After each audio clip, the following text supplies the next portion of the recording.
जुमेरात को संभल जिले के चंदूसी में भारतीय किसान यूनियन के सैकड़ों कारकुनान सड़कों पर निकल आए और बरक़ी महकमे पर मनमानी का इल्जाम लगाते हुए चंदूसी के मंडी समिति गेट पर अपने मुतालबात को लेकर जमा हुए और एहतजाज करते हुए घेराव किया और फिर नारे लगाते हुए पैदल मार्च किया और हाइडल पहुंचे, जहां उन्होंने महकमे बिजली के सुपरिटेंडेंट इंजीनियर के दफ्तर का घेराव किया और अपने मुतालबात के हवाले से सुपरिटेंडेंट इंजीनियर को मेमोरेंडम भी पेश किया।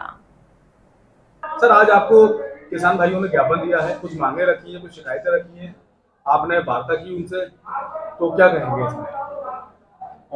किसान बंधु की जो शिकायत है उसका पूरा परीक्षण किया जाएगा और अगर कोई विभागीय कर्मी इसमें दोषी पाया गया तो उसके खिलाफ कार्रवाई की जाएगी। किसान बंधुओं की एक मिसकंसेप्शन था कि मीटर जो ट्यूबवेल पे लगाए जा रहे हैं उससे उनका नुकसान होगा, तो उस मिसकंसेप्शन को दूर करने का प्रयास किया गया। उन्हें बताया गया कि जो ट्यूबवेल पे मीटर लग रहे हैं उसका उद्देश्य उनके बिल से अतिरिक्त पैसा लेना बिल्कुल नहीं है, ये केवल एनर्जी ऑडिटिंग के लिए किया जा रहा है और इससे किसानों का कोई नुकसान नहीं है, बल्कि भविष्य में जब सोलराइजेशन हो जाएगा तो इस मीटर के लगने से उनका फायदा। जैसे कि जो आपने कहा कि 850 रुपये जमा करना है, अब बिल पे ज्यादा अगर आ जाता है अमाउंट तो किसान उसमें क्या करेगा फिर?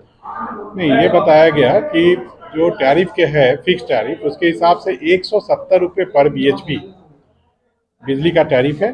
सरकार ने फरवरी 2022 से इसमें 50% की छूट दी है। 85 रुपये पर HP किसानों को वहन करना पड़ेगा और बाकी जो है सब्सिडी के रूप में सरकार इसका भुगतान करेगी। तो जिनका 10 HP का है उनको 850 जमा करना होगा। अगर उनका HP 7.5 है तो पैसा कम देना पड़ेगा और 10 HP से ज़्यादा होगा तो ज़्यादा भुगतान करेगा। तो सर, इनकी समस्या का समाधान कब तक किया जाएगा? हम इनसे वार्ता कर रहे हैं और जो भी स्पेसिफिक इनकी प्रॉब्लम है उसको इसी हिसाब से केस टू केस बेसिस पे समस्या का समाधान एक हफ्ते के अंदर इसका जो है। सर, SDO पुनीत दुबे पर इन्होंने कई आरोप लगाए हैं, तो उसमें पहले भी लग चुका है, उसमें क्या कार्रवाई करेंगे आप? जांच की जाएगी और अगर सही पाया गया उनके खिलाफ शिकायत, वो या किन्हीं के विरुद्ध, तो उनके विरुद्ध कार्रवाई। सर, यहाँ किसानों ने आरोप लगाया है कि जब उनको सरकारी नंबर मुहैया कराया गया है वो नहीं उठाते पुनीत दुबे जी। इसको गंभीरतापूर्वक लिया है मैंने एंड मैं ये इंश्योर करूंगा कि सभी लोग COG को उठाएं और अगर नहीं उठाते तो मैं देखता हूँ आगे की ओर कैसे क्या कार्रवाई करनी है। मेरा नाम कौशल क्रांतिकारी है। SC कार्यालय के बाहर धरना प्रदर्शन कर रहे हैं। देखिए, जो विद्युत विभाग संबल है ये बेलगाम हो चुका है। इस पर ना ही किसान आपके नौकर नहीं है, इस पर ना ही राजनीतिक पार्टियों के नेताओं का दबाव है और ना ही ये किसान नेताओं का दबाव मानता है। जो किसानों की जायज बात होती है, जो सामान्य जनता की जायज बात होती है, उसको ये बिल्कुल भी सुनते नहीं। अभी कुछ समय पहले एक मामला संज्ञान में आया। उस मामले में क्या था, एक व्यक्ति ने, एक किसान ने मेहनत मजदूरी करके अपना घर शहर में बनवाया और जब शहर में घर बनवाया, माइक बंद करा दो, तो एक घरेलू कनेक्शन के लिए अप्लाई किया। उसमें एस्टीमेट बना 1799 रुपए का और 70,000 बोल बताओ, उसमें एस्टीमेट बना 1799 रुपए का, पर जेई ने 7,000 रुपए की डिमांड करी सीधे तौर पे। जब उस व्यक्ति ने 7,000 रुपए नहीं दिए तो उसका एस्टीमेट बनाया गया 29,000 रुपए का। जो 1799 रुपए का एस्टीमेट था वो भी सामान्य दूरी पर था और जो एस्टीमेट 29,000 रुपए का बनाया वो भी सामान्य दूरी का, और जो एस्टीमेट उसके बाद एक और बनाया। जब हमारे एक किसान नेता ने सिफारिश करी कि आप शोषण क्यों कर रहे हो, इतना भ्रष्टाचार क्यों फैला रहे हो, तो उसी व्यक्ति का एस्टीमेट और बढ़ा के 36,000 रुपए का बना दिया गया। ये बताइए कि सामान्य दूरी का एस्टीमेट ऐसे कैसे बढ़ रहा? आज आप मीटर लेके आए हैं, मीटर क्यों लेकर आए? देखिए, मीटर इसलिए लाए गए हैं, पहले जो हमारा बिल आ रहा था वो बहुत कम आ रहा था। पर जब मीटर लगे तो बिल 2 गुना 3 गुना 4 गुना तक बढ़ गया।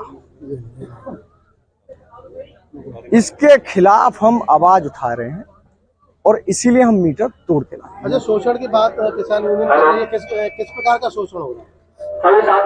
जो मीटर लगाए हैं, सरकार शासन की जो मंशा है वो केवल इन मीटरों से ये मंशा है कि बिजली कितनी खपत हो रही है, किसान की निजी नलकूपों में कितनी बिजली खपत हो रही है। अब उस मीटर के द्वारा जो बिल निकलता है वो कहीं 2000 आ जाता है, कहीं 3000 आ जाता है। जब इनसे वार्ता करने के लिए हम जाते हैं कि भाई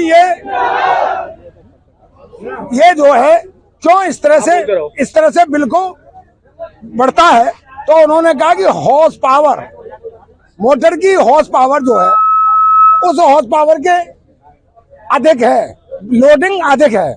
तो ये पैमाना इनके पास कौन सा है, हम ये पारदर्शिता में लाना चाहते हैं कि उस लोडिंग पर, जैसे 7.5 की मोटर है, हमारी 10 की मोटर है, तो वही मोटर हमारे 840 रुपए फिक्स वाले रेट में जाती है और फिर ये मीटर लगा करके खपत के बहाने से और उस पर वो 2000-3000 रुपए तक का बिल ये काउंट करते हैं। और जब हम जाते हैं, जब हम इस मामले को लेकर कोई ज्ञापन भी आप दे रहे हैं? हमने कई बार ज्ञापन दिया है। आज ज्ञापन दे रहे हैं? हाँ, ज्ञापन दे रहे हैं, आज ज्ञापन दे रहे हैं, आज ज्ञापन दे रहे क्या हैं। मांग रखी गई ज्ञापन? हमने ज्ञापन में मांग रखी है कि इन मीटरों का जो बिजली खपत के लिए मीटर लगे हैं, इसलिए हम मीटर लाए हैं, इनको ये दिखा रहे हैं कि ये मीटर बिल नहीं बताते, बिल से कोई लेना देना नहीं है।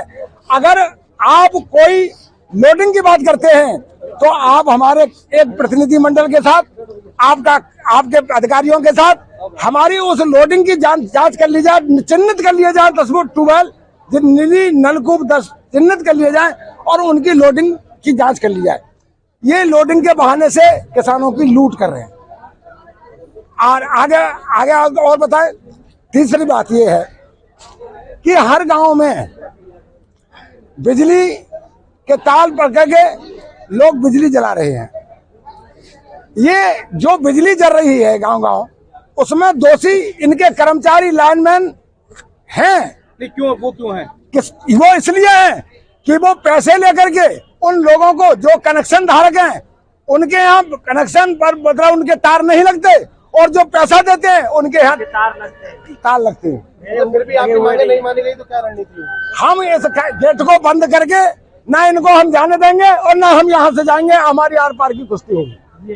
यहाँ कब तक रहेंगे आप? जब तक ये हमारी मांगों को स्वीकार नहीं करते और उस पर कोई हमारे लिए समाधान संतोष पूर्वक नहीं देते हैं, तब तक हम यहाँ रहेंगे। सर, अभी किसान आपसे मिले, आपसे आपके ऑफिस के बाहर वार्ता की, कई आप पे आरोप भी लगाए, तो क्या वार्ता हुई और जो आरोप लगाए वो कितने सही हैं? देखिए, ये बिना किसी सूचना के अचानक लोग धरने पर आए हैं और जो भी आरोप लगा रहे हैं ये आरोप सरासर निराधार और गलत है, क्योंकि कहीं भी सख्ती से काम करने पर भी आरोप लगते रहे हैं।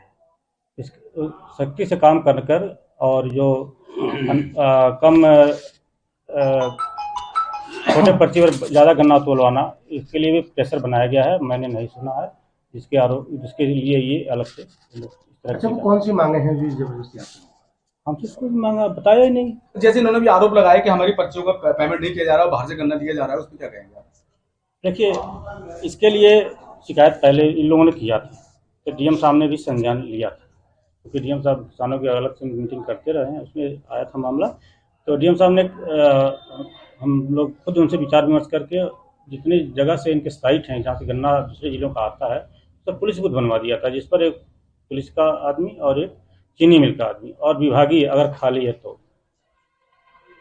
मतलब विशेष परिस्थिति पर पकड़े जाने पर विभागीय अफसर की वहाँ तैनाती के लिए कहा गया था। और ये बूथ लगातार काम कर रहे हैं। अगर कोई किसान गन्ना लेके आता है, मैंने भी 2-3 बार छापा मारा, तो उसमें जितने भी किसानों की पर्चियाँ, मैंने 35-40 लोगों को पर्चियाँ लेकर चेक किया था, सबकी पर्ची वैध पाई गई। और उसमें हम सचिव एससीडीआई और अन्य एससीडीआई सचिव भी थे और 10 सुपरवाइजर भी ले गए थे। सबसे मैंने काफ़ी चेक कराया, 2-3 बार मैं चेक कराया। सर, लंबे समय से किसान अपनी गन्ने की पेमेंट की मांग करते आ रहे हैं, लेकिन हर बार जो है उनको सरकार भी कहती है कि हम किसान का पेमेंट करा रहे हैं, हमने इतना पेमेंट कराया, लेकिन यहाँ किसान अक्सर धरने करके कहते हैं हमारा पेमेंट नहीं हो रहा। नहीं, देखिए, और आप यहाँ बैठे हैं, जिले पे आप बैठे हैं, आप कृषि अधिकारी हैं, तो आप क्या कर रहे हैं अपनी तरफ से, क्या किस तरह के आपने देखिए, किसानों के हित में काम किए विगत हैं? वर्ष का हमारे जिले में कोई बकाया नहीं है, जबकि प्रदेश के कई अन्य जिलों में ऐसा है। और यहाँ विगत वर्ष का भुगतान मझौली का 100% हो चुका है और नया भुगतान भी हमारा 10 दिसंबर तक का जा रहा है। मतलब लगभग 50% के आसपास नया भुगतान भी चल रहा है और जिले की जो अन्य चीनी मिलें हैं उनका 100% भुगतान 14 दिन के हिसाब से चल रहा है। विनय शुगर मिल पर आरोप लगते रहे पेमेंट न करने के? नहीं, इस साल तो अच्छा चल रहा है। पिछला भी हमने 14 नवंबर को पूरा करा दिया और नया भुगतान भी इस समय 10 दिसंबर तक का। तो जैसे किसान जो अपना ट्राली और अपना जो गन्ना लेके पहुंचते हैं वाहन से, और जो सड़क किनारे गाड़ियां खड़ी कर दी जाती हैं उससे अक्सर एक्सीडेंट होते हैं, तो उसमें आपका विभाग इसमें कुछ उनको जानकारी देता है कि किस तरह से उनको यहाँ गाड़ी खड़ी करानी उस चाहिए? संबंध में सड़क सुरक्षा की मीटिंग के तहत चीनी मिल को भी बुलाया गया था, हमें भी बुलाया गया था। उसमें बाकायदा विभाग के निर्देश है कि इनकी गाड़ियों पर रिफ्लेक्टर लगाया जाए और यहाँ तक कि डीएम साहब ने अधिकारियों को कहा अगर ये सड़क पर लगाते हैं तो इनसे पेनाल्टी वसूल की जाए। तो जिसका परिणाम ये हुआ कि मझौली में ही शिकायत थी, क्योंकि मझौली मेन रोड पर सबका आना जाना है, तो वहाँ उसने अलग प्लाट भाड़े पर लिया और फिर वो गन्ना वहाँ भी शिफ्ट करने लगा। तो अब इस तरह की समस्या नहीं है। अच्छा, कभी आपने यातायात